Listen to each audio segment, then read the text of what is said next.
Hey everybody, just going to take a quick break from the show to get you styled up with Stitch Fix. Shopping's hard. It's hard. With Stitch Fix, you get a stylist, though, who understands your style, your size, your budget, and they do all the shopping for you. Wow. This is excellent. Shopping, I'm telling you, shopping and figure out your style, it's overwhelming. Let somebody help you when it comes to getting dressed. We don't know what we're doing, so we let Stitch Fix help us out. A Stitch Fix stylist there.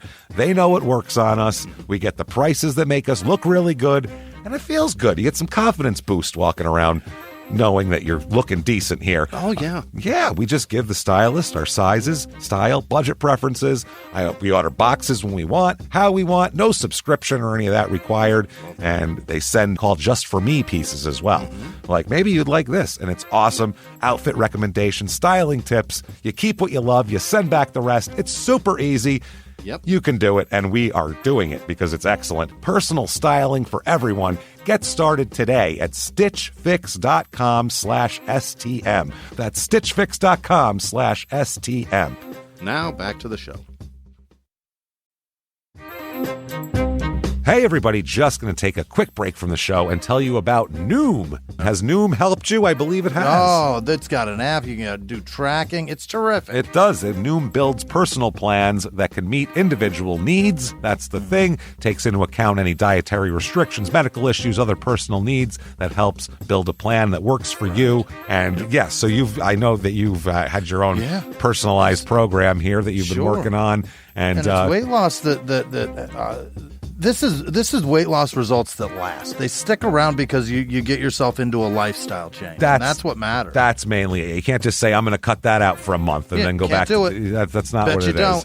So I'm glad it's helping you. That's great. And it really does. I like the psychology and biology-based approach here. Yeah. Noom Weight uses psychology. That's why they say losing weight starts with your brain, but it also takes into account your unique biological factors, Jimmy. All of your multitude flora and fauna that goes on inside of you there. Sure. Yeah. Stay focused on what's important to you with Noom's psychology and biology-based approach. Sign up for your trial today at Noom.com, Noom.com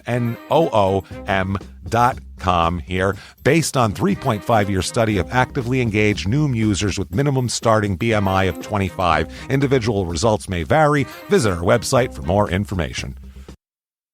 Welch's knows some things make zero sense, like why the algorithm knows your music tastes better than you do. But zero sugar and full flavor? We made that make sense with new Welch's Zero Sugar. All that passion fruit or tropical punch goodness and none of the sugar. You gotta sip it to get it. New Welch's Zero Sugar. Let's fruit stuff up.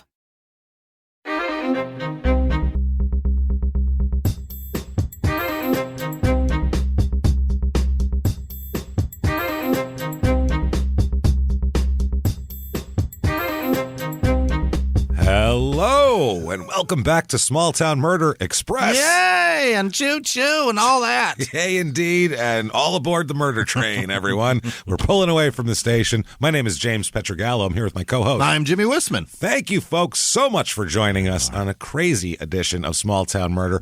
All of the crazy in a smaller package. That's all it is, and we have a wild episode for you here today. We'll get to it very quickly. If you want more information, shutupandgivememurder.com. You can get all your merchandise, all of your tickets to live shows. We're going to be in Cincinnati and Detroit coming up. Those are sold out, I think, but you never know. Check back for more tickets.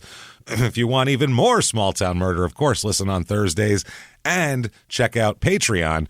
That's where you get all the bonus stuff here. Patreon.com/crime and sports. This week, anybody $5 or above, you're going to get 2 amazing episodes because you're going to get everything. Crime and sports bonus, Small Town Murder bonus. Oh, God. You're getting it all. This week we have for Crime and Sports, a great story of a scam.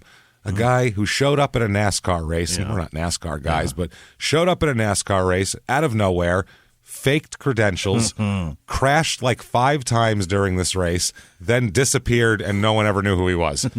Until like 2 weeks ago or something, when he came out, and if this was 40 years ago, and he came out and he goes, let me tell you the story. It's his own reunion. It's amazing. Can't wait to hear that. And then for Small Town Murder, we are going to talk about how sometimes pop culture is blamed for murder. And we're going to talk about sometimes when video games, like that episode a few episodes ago where the kid was Grand Theft Auto, they blamed for it, Grand Theft Auto 3, and music and things like that, when they've been blamed for murder. A couple of historic ones. It's happened a lot, so we'll talk about it. It was a thing. So patreon.com/crime and sports, and that is where you get your shout out as well. Yes. Good stuff there. That said, let's go. Let's do this. But before we get into the crazy murder part, we need to sit back, everybody. Prepare. Clear the lungs and shout, "Shut up and give me murder."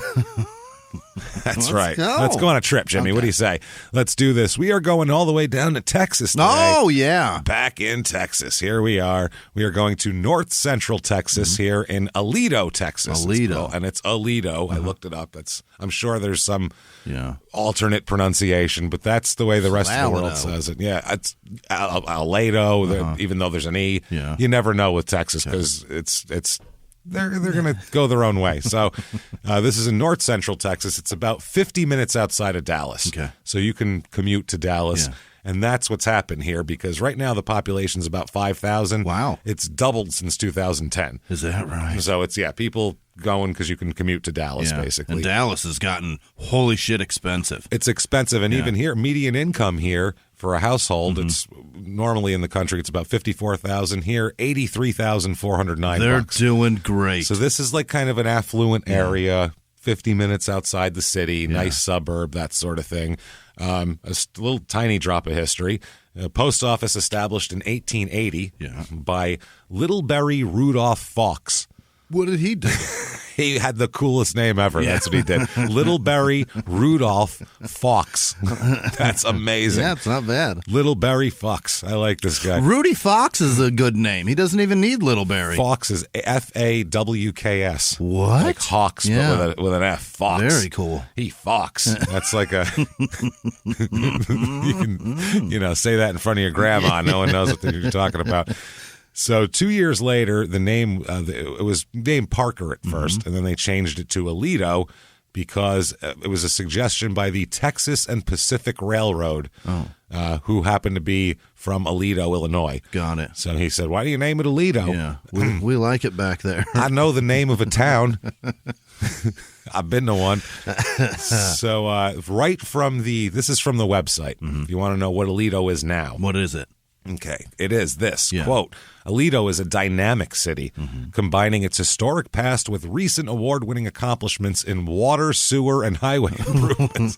I want to go to the sewer awards. When are the sewer awards? That sounds exciting. Who's getting slapped at the sewer awards is what I want to know. I want to know what are the achievements other than the water runs and the shit flows? Like what upgrades can you do? And the award for least amount of shit flowing back into people's homes goes to Aledo, Texas. They give you a toilet bowl. What kind of what is stupid this? shit is this? I didn't know there was. Congratulations on getting water and shit to move. Tuxedos. When did they win that? I don't know. Recent award-winning accomplishments. Was it post 9/11? I mean, in Aledo, that recent could be 1945 in this town. We don't know how. Whatever. So that's hilarious. This, along with a stellar comprehensive plan, has positioned Aledo for ongoing quality managed residential and commercial development with many exciting opportunities in the future. Our family-friendly community, joined with an exceptional school district and annual community events, makes Aledo a great place to live. They're bragging about having plumbing. We got plumbing. Come visit us and see for yourself. Come take a dump in our town. Watch how you hit a little lever and it goes away. Never have to deal with it again. They're the Aledo promise. They're bragging about technology from the early 1900s. You won't have to live with your own poop. That's the Aledo promise, everybody. As mayor of Aledo, I assure you, when you flush the toilet, that poop is gone forever. They take and get your shit together, literally. And then he holds up the award. Yeah. Landslide. Shiny bowl. Shiny bowl. Very quickly here, a review here. 2 stars. We have a couple of fast food places, 1 Mexican, and some service stations with food. Okay, that's why they had to get their plumbing together. Because they have 1 Mexican food and gas station food, which we know from your experience. That is not good. Is not good. Not good at all. That'll create a bad day. I would say so. And it also said, there's another review that says, quote, the schools are good, but the city infrastructure needs major improvements. Okay. They were just bragging about how award-winning. You just said your infrastructure is terrific. So there must be a real problem with shit. And they're like, there's no problems with shit here. I guess if someone tells you that, there has been a problem with poop. There used to be. There used to be. And one thing to do, Aledo Fest. All right. Hey, Aledo. I just keep thinking of that stupid song. What? Aledo. It's a terrible fucking song from the early 80s. Does it say Lido? It's Lido. This is Aledo. It's just over. Aledo. What's the worst song? Jesus Christ. So anyway, bring your family and friends to enjoy Aledo's family and fun and family-friendly autumn event. There it is. It's in the high school parking lot. It's in a parking lot in fall. The high school parking lot. They have meet your local businesses at the many vendor booths. Okay. There's some stuff, food trucks, and the Rocky Lot Band will be performing. Yeah. So there's that. Enjoy. They named their band after where they're performing. This is nobody rake the gravel because we're the Rocky Lot Band. Rocky Lot. They had to hold it there. It's the only place they perform. They won't perform in a smooth venue. No. It's not happening. And there's also pony carousel rides. Okay. Which. Do they make the ponies walk in a circle? Or do they tether them to the carousel? I've seen that in the 1800s. Is that a thing they still do? One of those, yeah. Like the training thing. Like a sad donkey walking in a circle. That's no good. That's not good. So, I've ridden those. I don't like that. My mom put me on those. See? I knew it. I could have told you that. I'm sure. I guarantee she has a picture of that somewhere. There's a picture of Jimmie very happy shirtless sitting atop 7-year-old sitting atop a very sad. I'm sure it wasn't a horse. And you're like, yay! You have your arms up all excited. Like I'm dominating nature. Yeah, I did it. And one of the main sponsors here is Bearcat Plumbing. So there's a poop problem. They really are proud of it. Holy issue shit. here. Something's happening with the poop is all I'm going to say. That said, let's talk about a murder. Okay. Now that we've got the in poop this literal shitty town out of the way. This murder we're going to go back in time to 2012. So 10 years. Quick little jaunt back in history here. First off, let's talk about a woman, 48-year-old Jamie Evans. She has a family here. She's married. Yeah. Has 4 children. My word. 2 live in the house. 2 are grown. Okay. She's 48, and the other kids are teenagers. We'll talk about here. She was a teacher and worked as an assistant principal after that. She moved into the administration side and worked as an assistant principal for 15 years. Jesus. So, yeah, she's put up with some stuff. And she was also a first grade teacher, and then she taught other subjects. She's seen a lot with these kids. She's like, I've had enough of you goddamn kids after. How do you have 4 kids when you got all those? Man, I guess it's just, might as well. I don't know. There's more. They can come to work. They can come to work anymore? with me at least. Yeah. Who cares anymore? Just fucking torture me. We're on the exact same schedule. It's fine. Yeah. Who cares? Yeah, that's true. We're all together anyway. Yeah. We never have to worry about do they need daycare? No, because they're done when I'm done. But the teachers with kids, I really feel for you that you can handle it, because if you can come home from having 30 children who aren't even yours in a classroom that you've had to deal with, and then get home and be like, get out of the quiet of your car to walk into a cacophony of 4 children of sound and not ever murder any of them. Hats off to you. You're amazing. You are amazing. Or not just run away and not be heard from for 6 months. Yeah, because at your day job, you're putting a specific level of care amongst these children. Yeah. Then you go home and you have to up that shit. Oh, now you have to actually care. Now you have to do it. You can't just keep them alive and make sure they know simple math. Yeah. Now you have to actually make sure they're loved. Be a part of it. You're responsible for their psychological health and all this shit. There's a lot more to go with. I can't imagine. Yeah, as a teacher, it's just you know enough. You're literate and you're alive. Right. I did it. There you go. A mechanic can go to work, then come home and quit being a mechanic. Yeah, he doesn't have to. Teacher goes to work, comes home, and is a more involved teacher. Oh, what brutal. the fuck? That's brutal. So her husband's name is Daryl, and he goes away on business a lot. Yeah. They seem to be doing pretty well. They have their house they bought for more than $500,000. Wow. And this is 15 years ago they bought the house. Yeah, so, after the crash. yeah. So it's a a beautiful house. It's a gated community. Yeah. Oh, the house is gorgeous. Yeah. I'll post pictures on the social media of it. It looks like it's by itself. There's no neighbor butted up against it. It's a big giant house with a big giant, I don't know if it's a guest house or like a 4-car garage, one big giant thing off to the side. It looks like a big compound. It's beautiful place, really is. Nice place. Anyway, so they have 2 children that are out of the house already, and then they have 2 children that live at home. Okay. There is 15-year-old Mallory and 17-year-old Jake. Okay. So there's the Evans family at this point. That's how they live. Now, also it's 2 acres they live on. I meant to say. So that's why it's spread out. So 2 acres, big house, awesome, in a gated community, nice stuff. Now they recently switched churches, which was a thing. They went to a Methodist church in Aledo for years. Recently switched to a Catholic church. Oh, that's a big jump, I think. That's different. I don't know. How do you go from Methodist over to I don't know what the difference is. rosaries if I'm being and real honest. Stations of the Cross? Yeah, I don't know what Methodists do though. It's loose, but Is it like mild? But it's angry. It is? Okay, I It's don't know. loose but angry. So is it like somewhere in between like Episcopalian and Baptist? Yes. Somewhere in there? Yeah. Somewhere in the middle? Yes. It's not. I don't know. It's closer to Baptist than.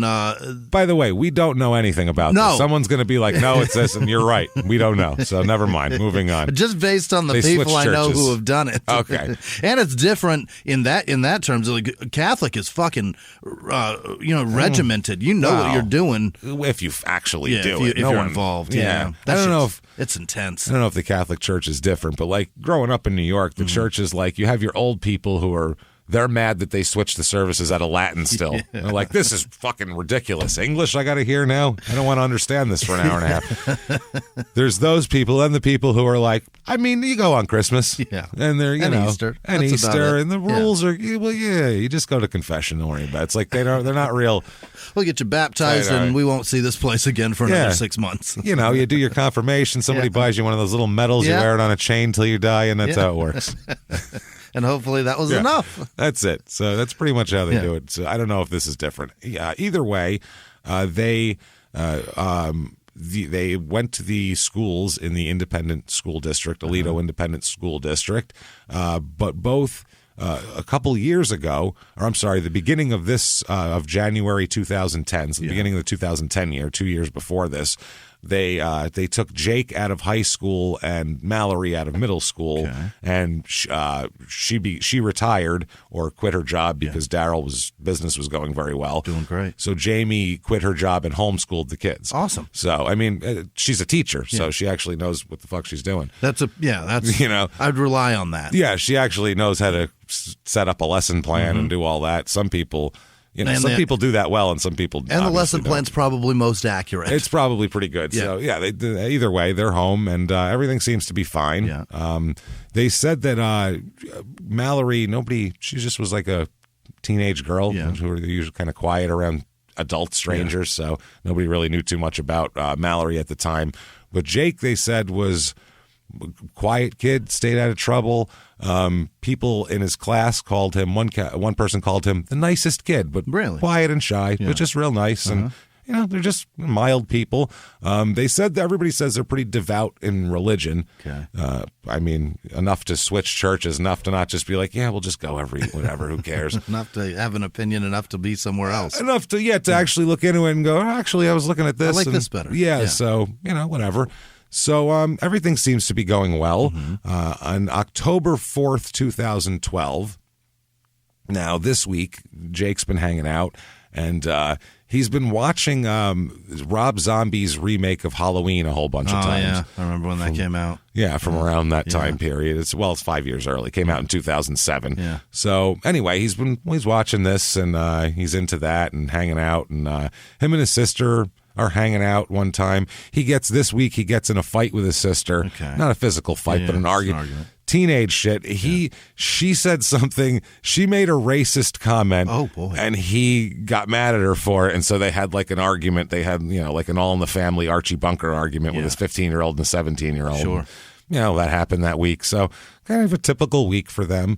This one night though, he goes into his sister's. Up to his sister. She's in her room in a bedroom, goes up there and asks her if she wants to watch The Waterboy with him. Okay. The Adam Sandler movie. Yeesh. Want to watch The Waterboy? I mean, I don't know. It's silly. Boy. Pass the time. Not the best movie at all. But we won't critique the cinema, but it'll be something we can pass some time with. It's it's not offensive. It's stupid. It's watch Adam Sandler fling himself into things. Kathy Bates is funny. Want to crush an hour and a half of Henry Winkler with me? Yeah, sounds great. Sit down. Have some wink with me. Come on. Come on, wink it up. Let's go. He's terrific in that movie. I'm going to root for Winkler to bang Kathy Bates. That's the love story I want in this movie. Never mind Fairuza Balk. I don't care about her. Maybe there's a cameo of Roy Orbison. Let's go. Oh, we're going to get Roy Orbison in here. All right. So anyway, she said she wasn't interested in watching The Waterboy. Yeah. So he hung out for a minute, and then he went into another room. And after a little while, he's bored. He asks her again, want to watch The Waterboy? Come on. How about now? She's like, I don't want to watch the goddamn Waterboy, all right? I'm not interested. I'm not winking with you tonight. No more winking. Yeah. So he said, all right, fine. So what he did is he went downstairs. He was upset about it. He was like, fucking watch The Waterboy with me. What the fuck? So I've never been mad at someone because they don't want to watch an Adam Sandler film with me. Imagine that. Imagine how many angry confrontations there would be if every time someone didn't want to watch an Adam Sandler movie, someone else got super angry about it. There'd be carnage in the streets. Yeah. I'm not watching fucking Mr. Deeds. Leave me alone. No. No matter how many huge stars he puts in these movies, don't care. I'm not watching Jack Nicholson carry him in Anger Management. I'm not doing it. It's not the same in terms of acting. It's just not. Spanglish? No. I don't want to watch Adam Sandler stare like, huh? I think I'm in love. I don't care.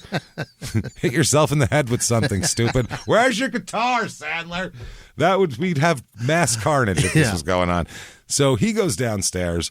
Because the sister's bedroom's upstairs. He goes downstairs, and he's mad, and he starts pacing. Yeah. Pissed off.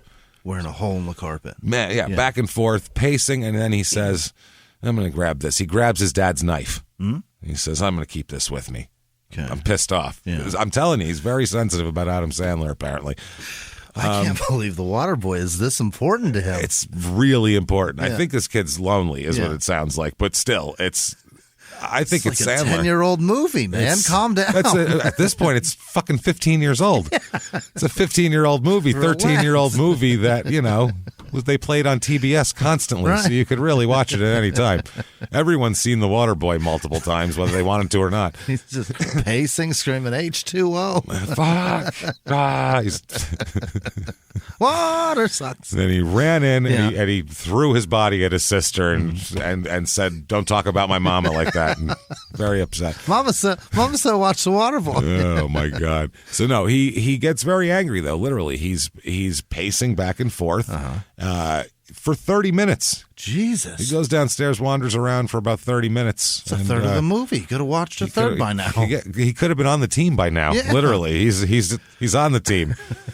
So he said he had about 30 minutes later, he came back upstairs near her room with the knife in his pocket, and he thought about killing her. Really? Yeah, he thought about killing her. He's like, that's interesting. I don't know, maybe I'll kill her. So he goes in the room, and they sit there for about 5 minutes. Yeah. And then he playfully throws a pillow at Mallory like that.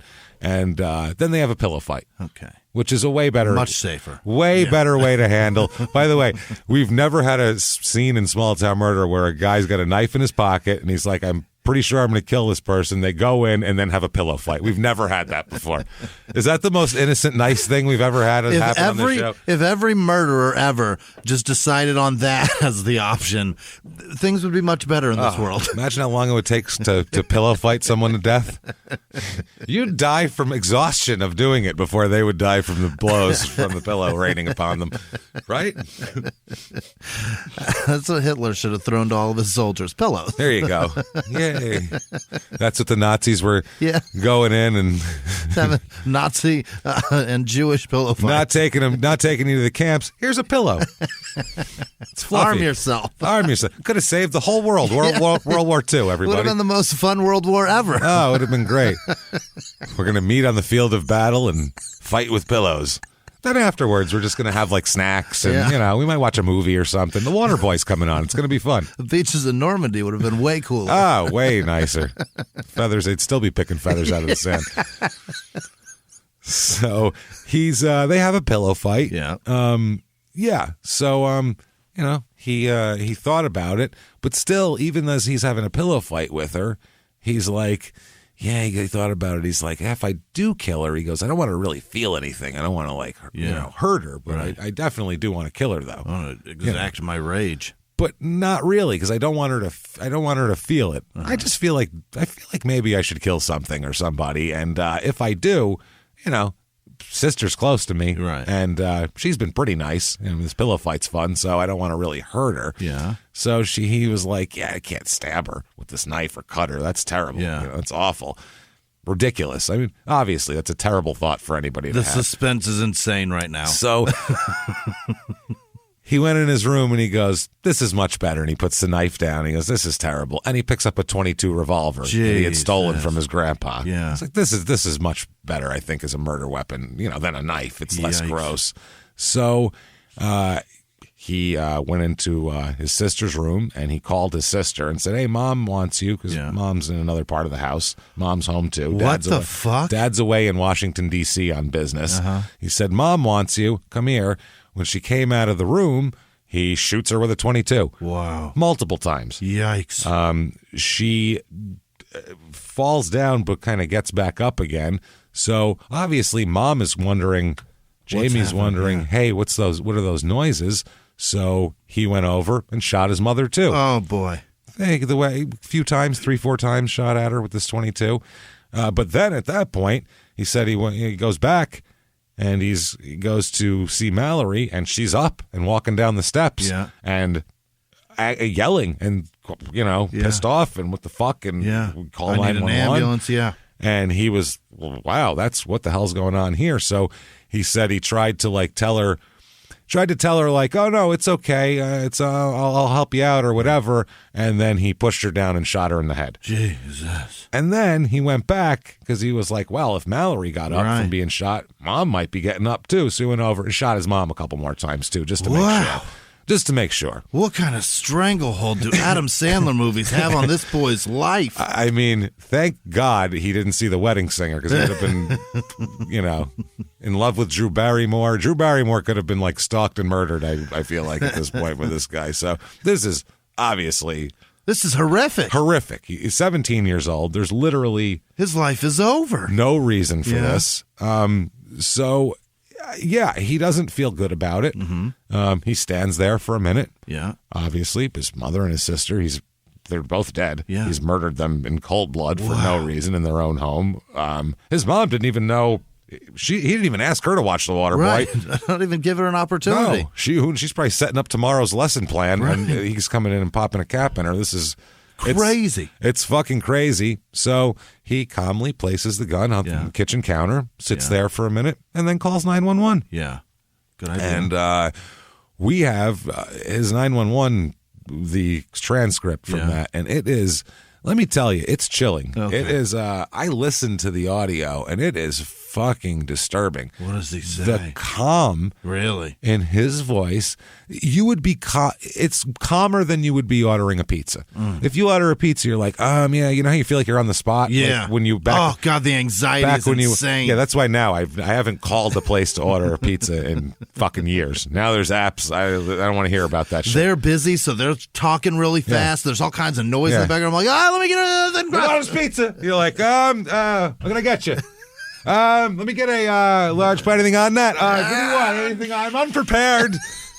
Salad. Do you have salad? Yeah, we got salad. They have. Well, what are the other sizes? Yes, there's sizes. You got a lot. Hey, take that out. It's going over. Yeah, all right. You got. All right, Sir, we got hurry large. up. We got other people here. We got large and small, and I said pick the fucking order up. What are you? So yeah, there's we go to Caesar. Would you call back when you got your order right? We got other people. Pepperoni. That's how it feels. That's how it feels. You're on the spot. Oh God, I get it. You got a line. I'm trying so hard. Imagine you just murdered two people and you call 911. Yeah, you'd be very much. Yeah. He just calls and he's like, "Hi." He's the calmest thing I've ever heard in my life. Wow. And it's that 17-year-old kid's voice. He doesn't sound like an adult by any stretch of the imagination. Squeaky. Just sounds like kind of like in between. Yeah. It sounds like a teenager. Sounds like Mark Not Wahlberg. a child, not an... Yeah. It sounds like, hey guys. Hey, 911. You want to watch The Waterboy or what? No? Why not? I'll fucking kill you. I swear to God. So Lawrence Taylor's in it. Come over. Come on. So he said, I'll give you the here we go. They say, what's your emergency? That's the question. And he says, my house.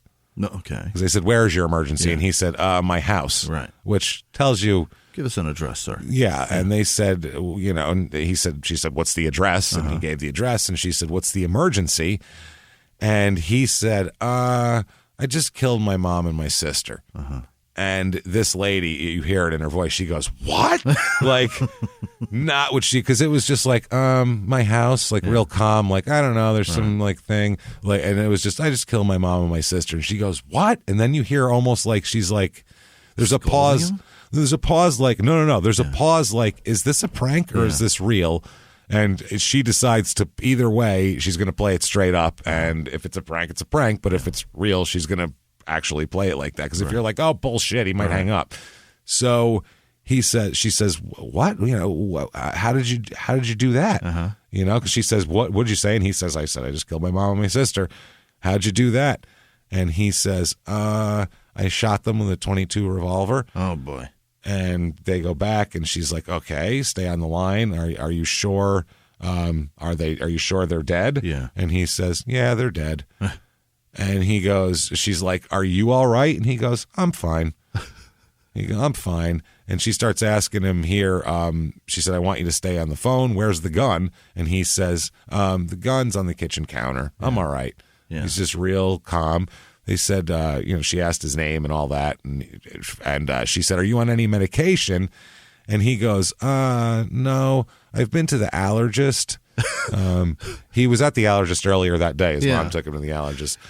He thinks she wants to know if he's got some fucking Benadryl in him. Well, listen, I've been going to the allergist. I'm on allergy medication. So like other than like Zyrtec and Advil and Sudafed, I don't take anything else. Some over-the-counter shit. He says for for allergies and headaches and stuff. So that's Wow. Later on, it's insane. Yeah. Hey everybody, just going to take a quick break from the show to tell you about the safest sponsor ever, Simply Safe. Absolutely, these people will keep you safe. It's amazing. You know that every 26 seconds a burglary takes place in the United States, according to the FBI. That means that by the time this podcast is over, dozens and dozens of homes will have been targeted, ransacked, God knows what happens here. So protect your home before it's too late with Simply Safe proactive security system. Simply Safe helps stop threats before they even have a chance to break in. Named Best Home Security System by U.S. News and World Report 5 years in a row. And by us for about the last 8 years as well. If you trust us, believe me, you want Simply Safe. So visit simplysafe.com/small to claim 50% off a new system with professional monitoring plan and your first month free. That's simplysafe.com/small. There's no safe like Simply Safe. Now back to the show. This show, Small Town Murder, is brought to you by BetterHelp. Get yourself some therapy, everybody. Honestly, here. We often hear about red flags that you should avoid. Hey, that's a lot of a thing. It's become a real phrase now, real cliche. But why don't you focus also, you look at like green flags in friends and partners. Look for good things as well. Right. And maybe you're not sure what that looks like, though. Therapy can help you figure that out. What are positive things? What are the green flags? And then you can practice them in your relationship.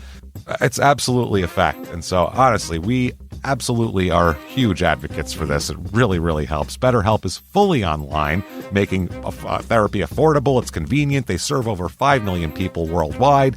You can access a diverse network of more than 30,000 credentialed therapists, wide ranges of specialties there. Here's the coolest part.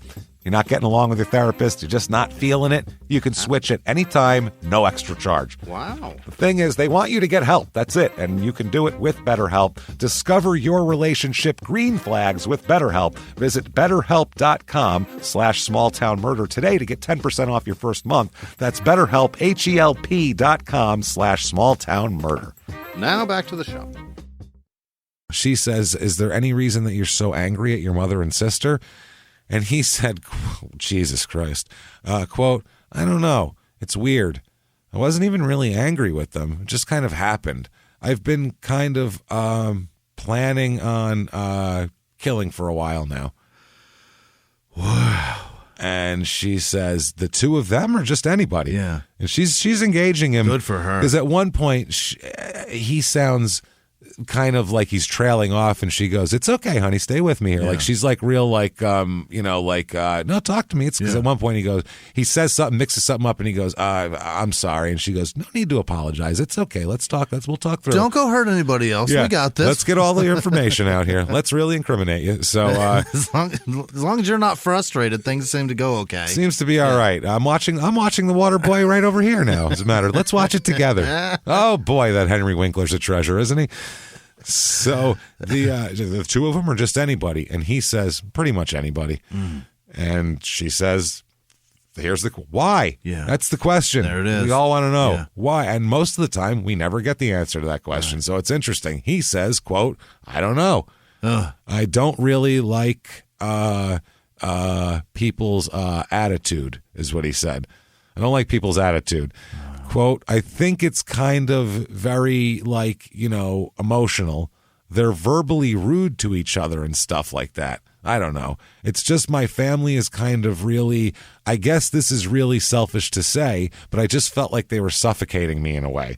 I don't know. I'm pretty, I guess, evil or whatever. I don't know. I'm sorry. And that's when she says, no need to apologize. I don't know. Is it worse to hear that as why or just not know? I would rather hear because the shit demon told me to. Right. It came from the toilet. The plumbing's a lie. The plumbing is lies. And then I would rather hear that because okay, you're crazy. Right. This is normal. They're verbally rude to each other and kind of like suffocate. You're in a 5,000 square foot house. Right. You're not suffocating. There's 4 people in there. How you breathing now? Is everything better? Did that do it? Because no, I'm sure it didn't. That's what I mean. Like, that's not stuff that you kill over. No. Like, they're kind of annoying. You're 17. Guess what? In a year, move the fuck out. Right. Go to college and get the fuck out of there. Or go whatever. Get the hell out of there. Right. Like, you don't have to be there. No. That's whenever kids are like this age, when you're that age, time is slow. Oh, God, yes. Years take so fucking long, and when you're 17, you feel like, I'll never be an adult. Whereas 14 was crazy for me. Oh, God. Because I was like, this took 14 years to get here? To get to nowhere? Right. To get to this. I still got 4 more? Oh, God, this is terrible. And even then, at 18, I was like, now what do I do? Yeah, it's a problem. How? I never got that. Like the whole, with Columbine, that was the worst because I was like, you were about to not ever have to go there again. 2 months. See any of those people ever again. 1 month. It was April 20th. 1 more month. It's over. That's the thing where I'm like, my God, how fucking how small has your brain gotten to the point where you can't see past, in a month I'll never see any of these people Why are again. you hyper focused on how you feel at the moment? It's crazy. Jesus Christ. So he's kind of suffocating me. So I don't know. He says, I don't know. I guess I'm just evil. I don't know why I did it. Yeah, that's a good answer. Yeah, good answer. So she said, were your mom and sister in their beds? This is a nighttime thing.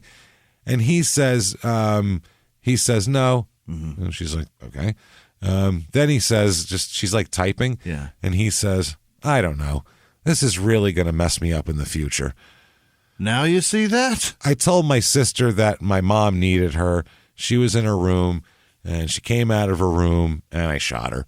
And she rolled down the stairs, and I shot her again. He says it just like that. And that's what happened. Casual. Like he was saying, like he just, I went over here, and then I went to math class, and then there was lunch, and I came home on the bus. Real calm. He says, and then I went down, and I shot my mom maybe 3 or 4 times, but I'll never forget this, he says. My sister, she came downstairs, and she was screaming. And I was telling her that I'm sorry, but to just hold still, that, I was going to make it go away. But she kept freaking out, because you shot her a few times. But she finally fell down, and I shot her in the head probably 3 or 4 times. Did he have to reload this fucking gun? It's a revolver. Yeah. He had to, because I think he shot them each 3 times, and then he probably reloaded and came back and did it. Sometimes they have 10 rounds in those revolvers like that. That's true, the bullets too. are so small you can fit 8 or 10. The guns are small too. Yeah. Even still, that's Jesus, man. He's really unloading. It's a lot. He's letting loose a lot of these. And just walking back and forth. So they said, "Are you in the kitchen?" And he said, "Yes." And they said, "Where's your dad?" And he said, "He's out of town, Washington, D.C., and I guess for future reference, I don't really want to see any of my family members like visiting or whatever. Oh, they're going to be so mad at me. I just don't want any type of visitors." Yeah. That's what he said. We'll talk about that later. You haven't even, you're not even in custody yet. You're still in your kitchen. Yeah. So then they said, "You don't want to hurt yourself, do you?" Because they have to ask that. And he says, "Just to let you know, I hate the feeling of killing someone." And then he sighs, and there's a pause, and he says, "I'm going to be messed up." Yeah, you are already. She says, "You just take a deep breath. We have deputies coming, and they're going to help you. Just to let you know, we're going to help you. We're not going to hurt you," she says. So I'm trying to calm him down. And he said, quote, "I understand if y'all want to." I get He it. doesn't, this is really just disturbing. And she said, "No, we're there to help you, Jake. Everybody thinks we want to do bad things. Everybody thinks we want to do bad things, but right or wrong, we want to help people." I was talking about the police. The cops, yeah. "And we're going to help you. Do you understand that, Jake?" And he said, "Yes." And she said, "Is it a gated community? Is there a gate?" And he said, "Yes. Do you want the password?" We do, Jake. "Sure, Jake." I mean, they have their own key to these gates, but let's make it quicker. She said, "It's going to be all right. It really is. They'll be there shortly. Won't be long now. Jake, would you mind turning any of the porch lights on?" Really. Hey, give us some light. Let us see you. And he says, "I've turned the front lights on." Then he pauses, and then he says, "I was thinking of my sister. She was 15. Just pauses, and then it's like, "Oh, sorry, I zoned for a second there." And she said, "How long ago did the shootings happen?" And he said, "About 30 minutes ago." And she said, "You'll be all right, Jake." And he said, "I'm really worried about like nightmares and stuff like that. Are there any types of medications and stuff?" Jake, we'll worry about that later, man. You got bigger concerns than nightmares at this point. Yeah, he doesn't get the scope of what's going on. He thinks you shoot people, go to jail, and they start treating you. No, that's not how it works, man. No, that's not in Texas. They tie you like those donkeys, and you have to walk around in a circle. She says, "Well, I think there is. I don't know. I'm not a doctor, but I'm sure your family will get you the support you need." And he says, "I don't mean to sound like a wimp or anything, but this is, wow, I've never done anything violent in my whole life. I don't mean to sound like a wimp, but I've never murdered any family members before." No, really, you're good. I don't want to sound like a weak 17-year-old boy. Yeah, like a child. She says, "You don't sound like a violent person." Yeah. Okay. But help will be provided for you, medical and psychological. That will be provided, so you don't have to worry about that right now. Take deep breaths for me now. You're doing fine. In through your nose, out through your mouth, so you don't hyperventilate, okay? So he's breathing, and she said, "Good, you sound calmer. It's working." And he said, quote, just out of nowhere, "I didn't want them to feel pain. That's why I used a gun. But it's like everything went wrong." Yeah. Because your 17-year-olds aren't good at anything. That's why. They're very rarely are 17-year-olds good at stuff that they've never done before, like, murder. So they said, "My officers are almost there. Would you be willing to walk out on your own, so they don't have to come into the house?" Right. And he says, "Yes, I forgot to say before I called. I put the gun on the counter. It's still loaded." Yeah. So she said, okay, that's fine. I'll stay on the phone until it's time for you to walk out. Are you on your home phone? Is it cordless? And he says, yes. And she says, Jake, what I want you to do is walk outside, but when you're walking outside, stay visible. Don't walk behind any furniture. When you open the front door, put your hands up in the air. Just walk very slowly. Walk outside. Keep your hands visible. All right, sweetie? Yeah. Sweet. It's smart. I mean, yeah, she's got him, talking him out. I mean, that's good. She said, I'll talk to you later. No, you won't. No. I'll never talk to you This again. will be the last time I ever hear your voice. Hey, Jay, just called to check on you. How you doing? So he says, thank you. And she said, you're welcome. And then he walked outside. He walked outside with his hands above his head, just calm as can be. Right in. Calm as can be. He's waiting outside the house when they get there. And so right away, the 911 tape is, as incriminating as you fucking get. God. That's not good. Yeah, there's not much you can do to refute that. He described it all. It's very, very rough. His lawyer, when they're talking about court proceedings here, objected to this being released to the public. Really? Yeah. He said, quote, the problem is the 911 tape. Anybody in America can punch a button on the computer and hear it. Anybody in America can now punch a computer. How old does it sound to say punch a computer? Like, nobody punches anything on a computer. That's something you would say like back in the day, like in the 70s. Like, yeah, punch some stuff up. Punch up some numbers on your computer there, nerd. But this, can punch a computer and see the statement. This may or may not get into evidence at the time of the trial, but you certainly don't want the jurors seeing stuff like that before you ever get a chance to talk to them or impanel them or tell them you don't consider stuff like that until you see it at the time it's introduced. So, yeah, but there is no reasonable thought that if you say anything onto a 911 tape that will never be played. Yeah, well, that's like saying OJ going to trial and saying that I want a jury that no one knows I drove in the Bronco. Well, we all were watching the fucking playoff game, so you know what? That's we know your about fault. it. Yeah, so you shouldn't have done it then. It's a problem. So they get him in. He makes a full confession, and I have the whole confession right here, and that's what we're going to do. We'll read the confession and try to figure out what the fuck is going on in this kid's head here. I know he's had some time to think about it. Yeah. Okay, here we go. I had just got home from the allergist, and forgive me because it's in his handwriting, so it's like, kind of crappy 17-year-old crappy teenage handwriting. I just got home from the allergist and having lunch. Having lunch when I started watching Rob Zombie's Halloween. In the movie, a 12-year-old boy murders his stepfather, sister, and his sister's boyfriend. It was like the third time this week I watched it. Well, first of all, that's too many times to watch that movie. In a week? It's not that good of a movie for that. Yeah. While watching it, I was amazed at how at ease the boy was during the murders and how little remorse he had afterward. Yeah, dog, it's called acting. It's a movie, bro. Yeah, that's not... It's not a documentary. No. Like, they're not following. This is a movie. Isn't raw footage, Holmes. What are you talking about? No, it's a movie directed by a guy who sang like this. That's like, what are you talking about? What do you expect? Rob Zombie. Nothing against Rob Zombie, but I'm just saying. He's the darkest movie director on earth. Yeah, that's what he makes. He's dark. Creep shit. Dude's dark. Yeah. That's what I mean. You expect that. He said, I was thinking to myself, it would be the same for me when I kill someone. What does this say? After I watched the movie, I put it back in the case and threw it in the trash can so that people wouldn't think that it influenced me in any way. Until I say it out loud. So he thought about it and then was like, I don't want Rob Zombie taking any heat for this. That's very thoughtful. Between Adam Sandler and Rob Zombie, I'm really leaving a lot in my wake here. I don't want to. Mom, my sister, Rob Zombie, Adam Sandler. I'm not bringing anybody else down. There's a lot of careers I could ruin with this. Taking careers down. This is bad stuff. Lawrence Taylor. I mean, you know what? This could only help his reputation, honestly. So the man's in the movie being a motivational speaker. I mean, come on. It can only help him. So that's what he said. I've never heard of that. He thought that's how much forethought he had.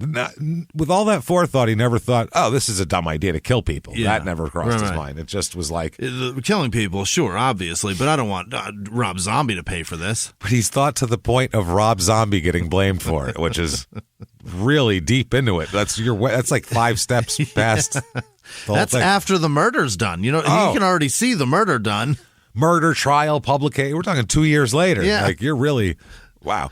He said, after that, I went outside to hit golf balls in the yard for about an hour. Can you imagine? He's got a yard big enough to hit golf balls. Yeah, That's you got pretty enough nice. room for golf ball driving? Not bad.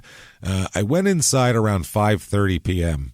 Not a bad day here. Yeah. And just sat in the living room thinking about how I was going to kill my family. Fuck, man. You're a parent, you walk in the room there, you say hi to your kid, he's sitting there eating fucking Cheez-Its, and you're like, how's it going? And he's sitting there plotting your murder. Doing great. Jesus Christ. My plan was to kill my sister and my mom at the house, then go over to my grandparents and kill my oldest sister, Emily, and my 2 grandparents. What the fuck, man? Wow. That is... the whole family. everybody. Dad's in D.C. I don't know why he waited till Dad. Maybe he thought Dad was a threat. Yeah, Dad would stop this. He was physically afraid of Dad, which is... That's interesting that he would wait till his dad's out of town. Yeah. No thought of it. That's weird. Then I was going to wait until morning and kill my other sister, Audrey, because she was visiting from college. Wow, this is fucking insane. He's going to have 5 bodies laying out?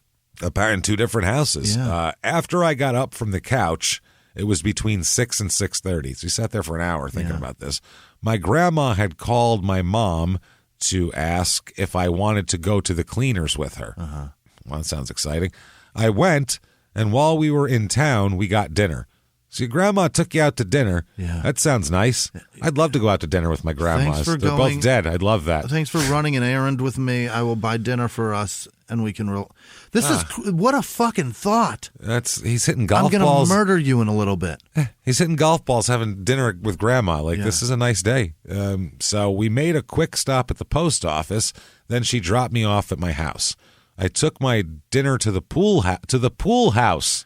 What? He has a pool house and enough room to hit golf balls. This kid lives... This spoiled motherfucker. He lives on Johnny Depp's island without the ocean, except it's Texas. But he has all the amenities of Johnny Depp's island. This sounds fantastic. What a life. What, do you got a fucking quad you got out there to go rip around on too? This is... Wow, man. If you have this and you kill... We should have killed everybody. Everybody we ever met in our whole families. The wake of bodies should be deep. How many generations can I go back that have caused this? Waist deep in bodies. I am angry here. Wow. Dinner at the pool house and watched Family Guy for a little bit. What a day! How do you kill after Family Guy? How do you kill after that? I don't know. That's just silly. How would you not? And 2012, this was a great time for Family Guy. This is hilarious. Shit. This is wow. I don't even know what to say about this. I can't imagine. I went back into the house and saw that my mom and sister were watching the debate. It's 2012 presidential debate. Right. I went outside again to swing freely with my golf club. Okay. Whatever that means. Swing, I guess, just take cuts, not actually hit anything maybe. Practice swings. Swing free. Around 9 p.m., I went upstairs in my house to watch Family Guy. It's still on. More Family Guy. About 10 minutes later, my sister came upstairs and asked if I wanted to watch a movie. I said no because earlier in the day at the allergist appointment, she made racist comments about a black worker that was mowing the grass. She said, "Ha." Oh, my God. Don't say it. God. There's no racial slur, but it's in the fucking document. She said, "Ha, that black guy looks like a monkey." In the past, Mallory had always said racist comments like that and would make fun of homeless people. Yeah, you're also 2 years older, so you can... She's also 15. I was going to say, when you're 2 years older, you can... try to talk and be like, "Yo, what you're doing is not cool." What the fuck? You can mold and help. Yeah. You can mold. If your younger siblings being a dick, you can at least try to help it or argue. I don't know. Do it that way. Kids argue about shit like that all the time. Yeah. Ever watch All in the Family? It's like all they do is argue about politics. It's do it. You don't kill each other. And in defense of somebody who just said something stupid. It's a terrible. She's obviously a fucking moron. I've looked at white people before and said, that guy looks like a monkey. That's you know what I mean? Yeah. It's not necessarily. Yes, it's right because that's a horrible thing to say about a black person. But perhaps it was innocent, and she just saw somebody that had a primate feature. I think she's a 15-year-old that made a fucking shitty racist comment that too. Hopefully, in 5 years, she'd be pretty embarrassed about. But you know what I mean? That's what it seems like. Like, oh, you're an idiot. Yeah. An idiot kid, and your parents aren't raising you exactly well here. So, also, as a 17-year-old brother, maybe turn to her with your mouth open and be like, you can't say that, you idiot. Well, he said, quote, I scolded her for what she said and told her that she was becoming white trash. Not bad. That's a good... Fair.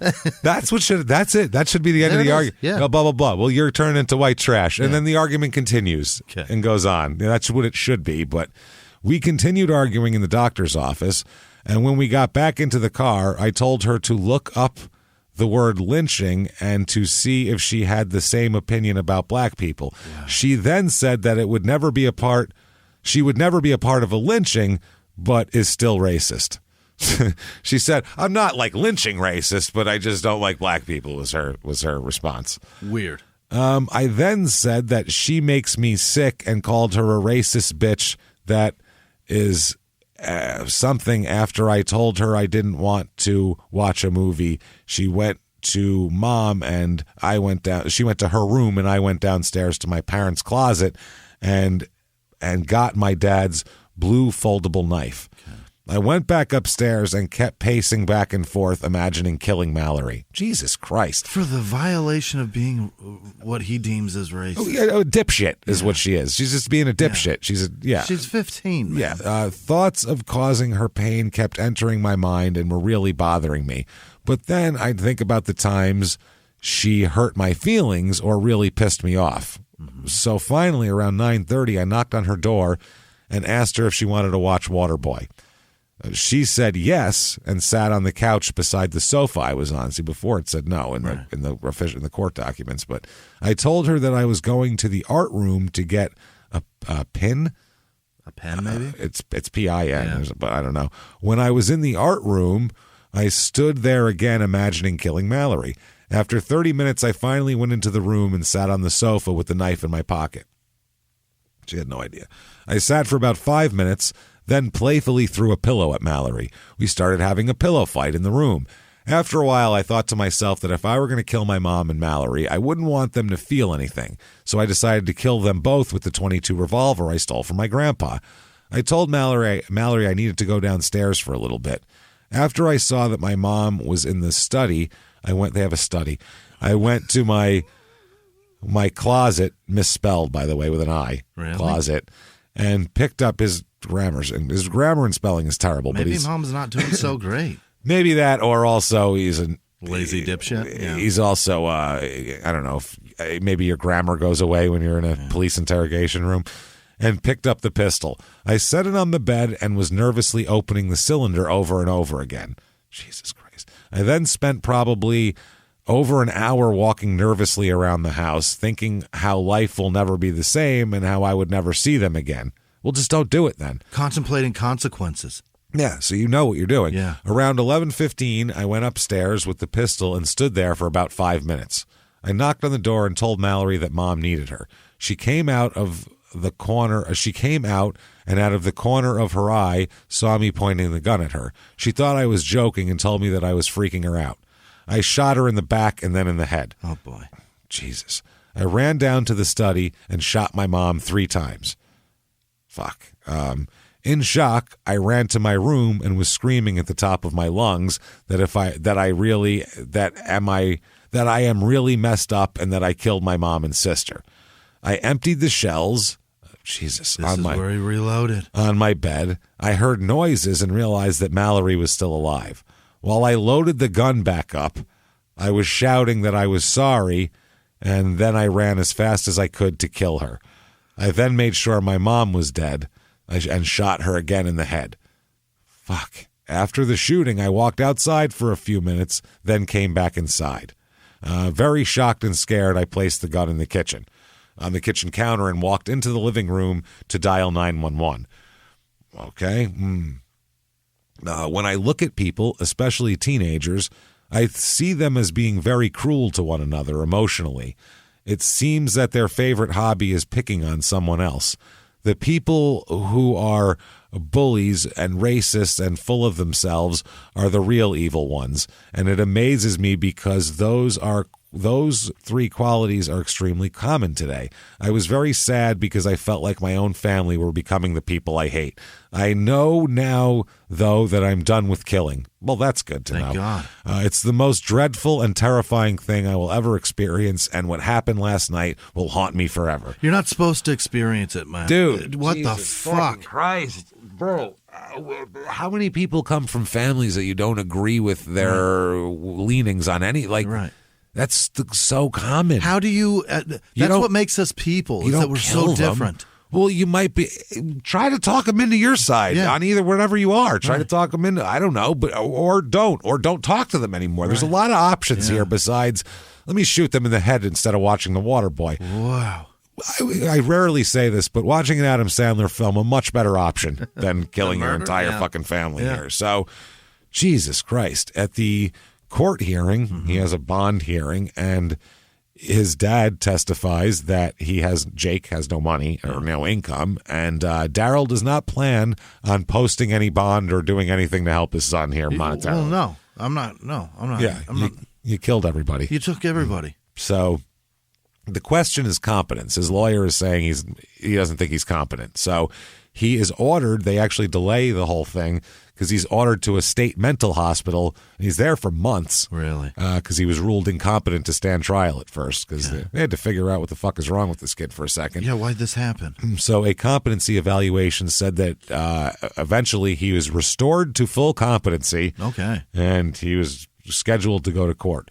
Now, the problem is he's 17 when this happens. Yeah. There's a real gray area with 17-year-olds because you can't charge them with capital murder. Yeah. But they're 17, so they don't know how to proceed with it because they want to charge. It's Texas. They really want to charge him with capital murder, but they can't charge him with capital murder because he's 17. So they're like, shit. So their best option for him to get the longest amount of time is going to be a plea deal. Yeah. Because then they can have some control over it. So he ends up pleading to. I mean, his confession is. I read it to you. There's no getting out of that. It's cut and dry. It's cut and dry. If you're sane, you're going away. That's it. So he pleads guilty to 2 counts of murder. Okay. And as part of it, the state waives the capital murder charge. That's the deal. Sure. So they can't ever bring it up again. Not that they could anyway, but even if the laws change, now they can't go back and charge him with that. So why give him a plea? They said that because it was in limbo, the Supreme Court had already banned death sentences for defendants 17 and younger, and later ruled that life without parole for defendants 18 and under is also unconstitutional. Okay.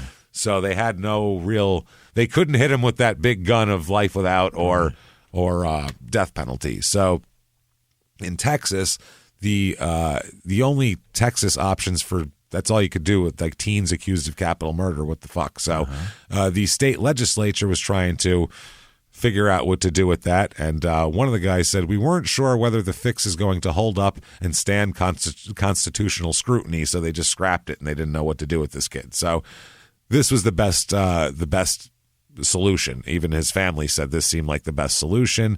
They said that his mental issues, reportedly, he had a lot of them, but they were.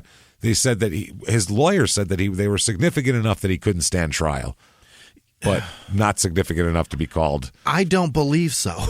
No. He recounted it so seems calmly. He's just kind of an asshole and a spoiled asshole at that. Yeah, right. That's the other part. He's got a pool house. Yeah. I mean, remember the Chris Rock joke about Columbine where he goes, I saw that picture.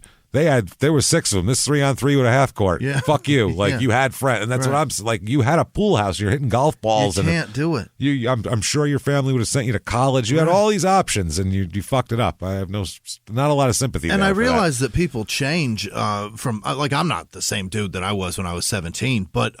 No, yeah. I mean, a lot of the views I still have now are shaped from then. You know what I mean? Yeah. I don't know that this kid can be rehabilitated and given back to the public. This is horrifying. I mean, I don't know. You have to know. It's almost like before that, you need to know, like, what's the mechanism? Yeah. What went wrong? Yeah. If a plane is fucked up, you have to find, you can't just go, well, I don't know, it seems fine now. Right. You have to find what was the thing that made it not be able to fly the first time and his fix issues it. So were, what's the fix? His issues were focused on the way those people behave in a small, very tight circle of people. Yeah. Wait till he gets out into the world and sees circle is fucking everywhere. People are different. You're never going to talk to people where everybody's going to agree with you about everything, or it's not going to happen. And I'm going to say this. We all have to figure out a way to fucking live amongst each other. Right. We have to. So you can't do this. You can't just kill people because they don't think and like the same things you like. No. And even if they are assholes, even if you know they're assholes, it doesn't matter. It doesn't. Because they probably think you're an asshole too. So it goes it sucks either way. So no, stop killing people is what we're saying here. So there's enough murder for us forever. So we don't need anybody don't do it on our behalf. We're all full up. Don't do it on our behalf anyway. So he, never mind, that would be the worst. Rob Zombie getting blamed, we get blamed. They said they needed more murders. I had to do it. So the lawyer said that he expressed gratitude to the Rusk State Hospital for restoring Evan's competency. Well done, Rusk. Thanks for fixing him up, everybody. The prosecutor said this is a horrible tragedy. When that happens, it's just impossible to know how, as a family, you're supposed to deal with it. They've been working hard to deal with all the circumstances of putting that back together. So sentencing comes around. He's got a court-appointed attorney. His family writes a letter and signs it, like his entire family, both sides, everything like that. They said, none of us want Jake and our family to be subjected to a capital murder trial, which we feel would not be in his or our family's best interest. They don't want it dragged out. Right. I don't blame them. We wish to close this chapter in our lives in order to continue healing as a family. And the prosecutor also said he found the family inspiring with how quickly they forgave him and how wholly they embraced him. Oh, sweet. It's just awe-inspiring to see that amount of love for this kid. What? Yeah. Okay.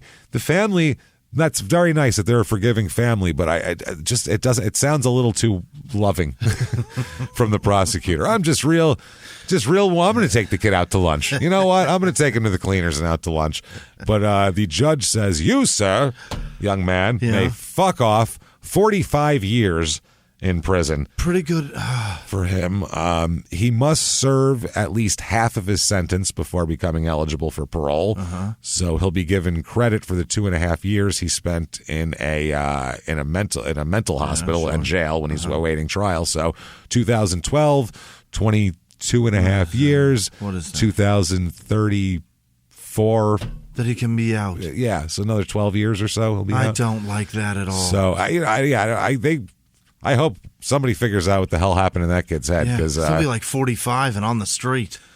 Hopefully not as angry or not as whatever. And let's just give that kid a copy of the Waterboy and send him on his way. I don't know. He's so mad. He's very angry. But either way, that's it. He's still there. He's in prison in Texas, and I'm sure not having a great time in prison. If he thinks it's hard at home when your sister's a dick, wait till you see the Wait till you have a cellmate. Yeah. It's a little bit different. That too. So that said, that is Small Town Murder Express, everybody.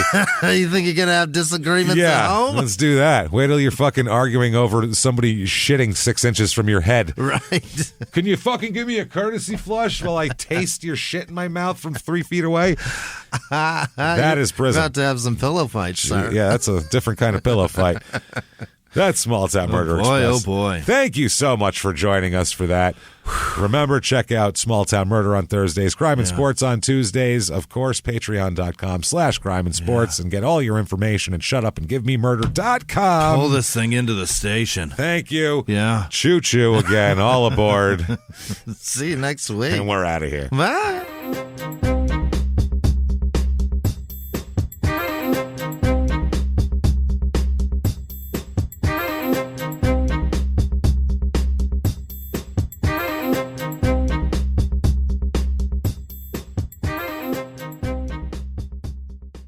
If you like Small Town Murder, you can listen early and ad-free now by joining Wondery Plus in the Wondery app or on Apple Podcasts. Prime members can listen early and ad-free on Amazon Music. Before you go, tell us about yourself by filling out a short survey at Wondery.com/survey. In the 1980s, a rosé swept the country. Hey, Mike, I really like this White Zinfandel. Well, good. Now put it down. I'm going to try another one. White Zin became America's top-selling wine. But most don't know that this sweet drink has a sour history. What began in 1986 with counterfeit bottles, a big fraud, a multi-million-dollar fraud, sent investigators chasing one of the most powerful families in the business, the Licciardis. But the closer the feds got to them, the more dangerous things became. It's a story of deceit. At the time, I was paranoid. Threats. You touch my kids, I will kill you. And murder. With a .22 caliber bullet to the head. What started with a scheme to mislabel wine spilled into a blood-soaked battle for succession. Welcome to Bloodvines. You can binge listen to Bloodvines exclusively and ad-free on Wondery Plus. Join Wondery Plus in the Wondery app, Apple Podcasts, or Spotify.